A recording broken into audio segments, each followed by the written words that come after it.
Okay, about 5 seconds. And roll it. Sound full. This week on 10 on 10, see what celebrity was ready, camera videotaped two? sleeping. What celebrity has a ton of Twitter followers? And what celeb will be having an out-of-this-world performance. Stay tuned for all that and more because your TV10 News starts right now.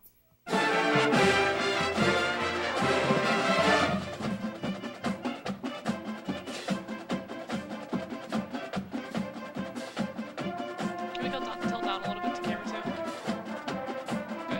Right there. Your campus, your community, your life.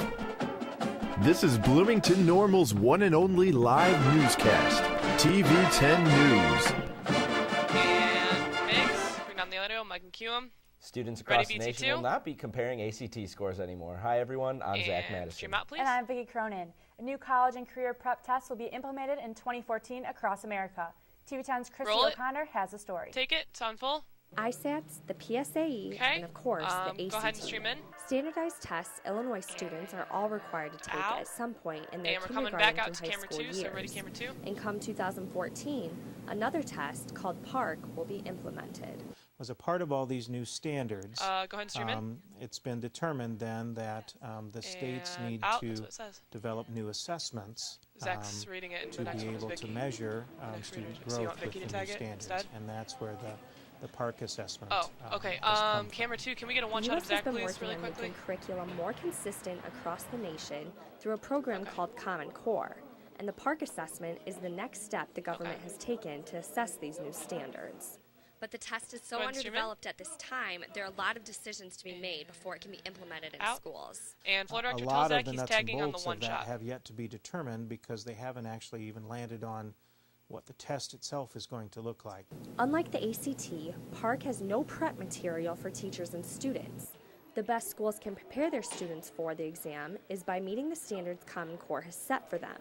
And another problem Looks good. comes in with the there. exam being primarily electronic. There are going to be a number of districts across the state that just don't have the capacity ready, to be camera able two to still. test all of their students at the same time electronically. And another question that has yet to be answered, will PARC end up replacing the ACT completely? I'm Christy O'Connor, TV10 News. Take it. Cue him. The Ready, U.S. Emily Department one. of Education has given PARC a $186 million grant to fund the development and design of the new assessment. And take it.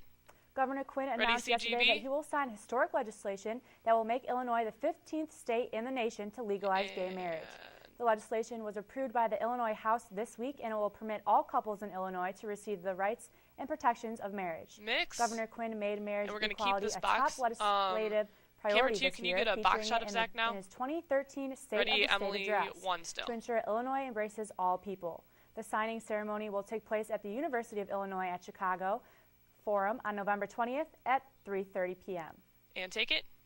With Illinois becoming the 15th can we state get- to yep, legalize looks gay good. marriage, Ready, U.S. Emily Senator two, Dick please. Durbin pushed the Senate Good. to pass bipartisan legislation to end lesbian, gay, bisexual, and transgender discrimination in the workplace. The Employment Non-Discrimination Act was passed by a 63 to 32 vote. Durbin says discrimination of any kind is just plain wrong, and with a vote yesterday, the Senate will start to fix one of the most pressing civil rights issues of our time, discrimination based on sexual orientation. Take it. Cue him. It's the beginning of All right, Veterans camera one, Day can you get a weekend, and straight shot now? DC Bank wants people to show And their we're gonna come out to appreciation camera one, for so the ready, camera military one. veterans. The bank is collecting written letters for veterans for the holiday season. Vice President of Mortgage Lending, Sandy Marshall, says a handwritten letter or Facebook message is a great way to acknowledge the sacrifices and service of military men and women. Good, People right can there. drop letters off at Yep. any of the branches, and the banks will send them on the author's behalf. The group, A Million Thanks to Support Our Troops, Past and Present, is accepting letters and cards through Veterans Day on Monday. There are about 11,000 military vets that currently call McLean County home, and we'll have more coverage on Veterans Day activities later in the show. Take it. The Illinois Senate has approved Okay, to name ready, a portion CGB. of Interstate Camera 39 two, can you for get a fallen straight shot, Bloomington please? and Hudson firefighter Chris Brown. And mix. I-39 between mile Ready, camera markers two? 5 and 8 will be named for Brown. The bill was sponsored in the House by State Representative Dan Brady and was sponsored in the Senate by State Senator Jason Barickman. Brown was killed when a semi collided into emergency vehicles which were responding to an accident on the interstate. The driver has been charged and a lawsuit is also pending in the case. And take it.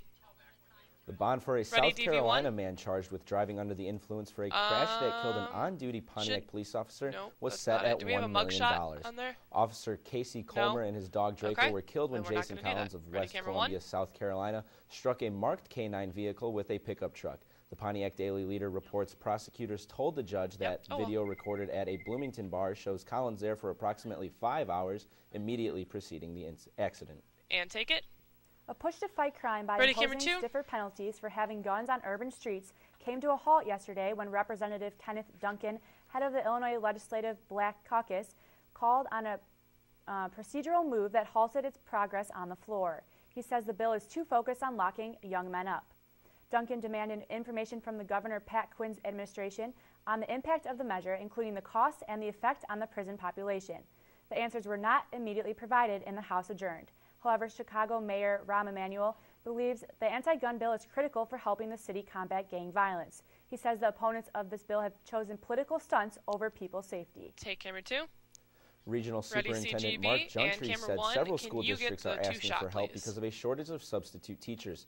A regional job fair in Bloomington made it easy for potential hirees to get fingerprinted, fill out forms, and meet representatives from the schools that are requesting subs. Unit 5's Assistant Superintendent of Human Resources, Nate Cunningham, said that their job fairs from the last year really helped out. Before last year's fairs, the normal-based districts had about 200 active subs, and this year he was hoping for about 400 in the district filled with 13,500 students. The regional fair featured Blue Ridge, Lexington, Olympia, Ridgeview, District 87, McLeans County Unit 5, and Livingston County Schools. Considering he's not on, wave him over to camera 1. Take it. It was a busy morning at the Center of Performing Arts. TV10's Ryan Garfield is in the studio with more. And take it. This morning, there was a guest speaker talking about racial justice at the 5th Annual Racial Justice Summit. And roll it. Take it, sound full. At the Center of Performing Arts this morning, people were setting up, getting ready for the 5th Racial Justice Summit. The summit was in its 5th year, and the director of Hallmark Programs, Noreen Ball, said that it has been successful in her eyes. Been raising awareness, and certainly people walk away from here enthused and I think informed. The guest speaker for this year's event was Dr. Maura Cullen, where she talked about racial justice and got the audience to get involved, and they had a blast. She also talked about how people need to have tough conversations about this issue.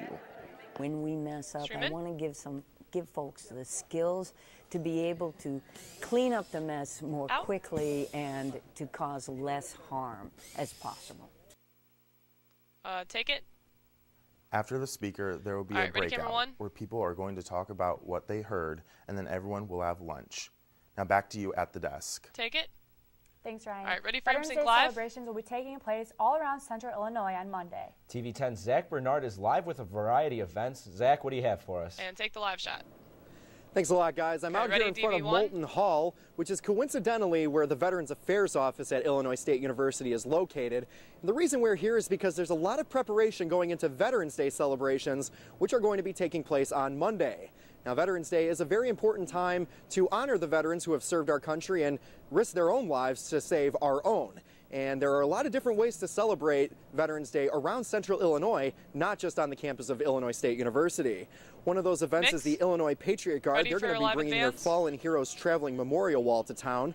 It displays the names and information of over 260 fallen soldiers during Operation Iraqi Freedom. There's going to be 2 different ceremonies for that.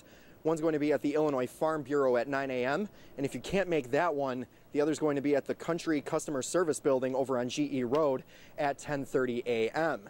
If you can't make it to that one, there's also going to be a flagpole dedication at OSF St. Joseph Medical Center. All right, ready for that one is going to be dedicated to the honor of veterans, and it's going to replace the old flagpole that was near the main entrance in 2010. That flagpole was damaged due to construction to the complex. This new flag has been flying over the U.S. Capitol at one point in the flag's life, and it's now going to be here. If that doesn't sell you enough on that, Congressman Aaron Schock will also be at the event, and that one starts at 10:30. And if you're looking at Illinois State University and staying close to campus, their Veterans Day ceremony begins at 11 a.m. It's going to be at the Bone Student Center and the Prairie Room North, and President Timothy Flanagan's going to speak at that, and the Illinois State Army ROTC has done a great job preparing for that. And veterans who are coming can grab a ceremonial yellow ribbon right here at Moulton Hall beginning at 9 a.m. Another thing to keep an eye on is that a lot of local businesses are going to be providing great Veterans Day deals to veterans who have served in the military. So there's a lot happening for Veterans Day in Central Illinois. Reporting live for TV 10, I'm Zach Bernard. Take it. All right, thank Ready, you for that, CD Zach. low. Might have to Roll see if CD. I can find time between class and work to go Ready, check one of those VT2. out. Later Roll in the show, VT2. we'll join us for a weekly segment where we meet somebody new and unique for someone you should know. And mix. But first, stay tuned to see what natural disaster is tearing through the Philippines. And clip mics on full. Ready, VT3. And 3, 2, 1. Mix and roll with VT3.